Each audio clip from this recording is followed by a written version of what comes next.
Pour Edenred, c'est tout simplement sa première prise de parole en médias, avec la volonté de parler auprès du grand public, auprès des 25-59 ans, et de mettre en avant les services apportés aux entreprises et surtout de défendre le pouvoir d'achat pour les consommateurs.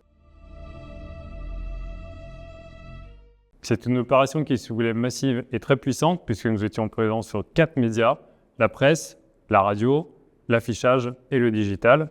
Et nous sommes présents notamment sur des supports consommés par notre cible, puisque nous sommes présents en affichage dans les médias transport, notamment sur le rail. Nous sommes présents également sur le digital aussi, sur les médias consommés par nos actifs tels que Deliveroo et Uber Eats. Et c'est une campagne qui était vraiment massivement puissante. Alors le plus de cette campagne, c'est que cette campagne se voulait surtout audacieuse et créative. Créativité, pourquoi? D'abord, elle avait un ton très humoristique avec le Edenred C'est comme.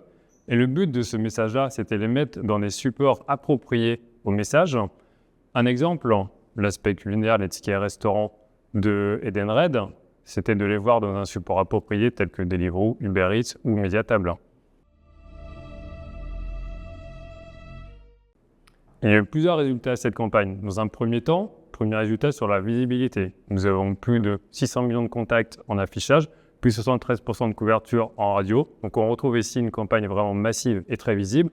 Et un gros travail derrière sur la considération, puisque nous avons eu des intentions d'achat à plus de 43% via l'étude Ipsos, et également des items de la marque qui ont été vraiment très valorisés, à savoir un plus sur la proximité avec la marque, un plus sur le côté fun de la marque, et également sur la défense du pouvoir d'achat, qui est un point très important pour Edenred.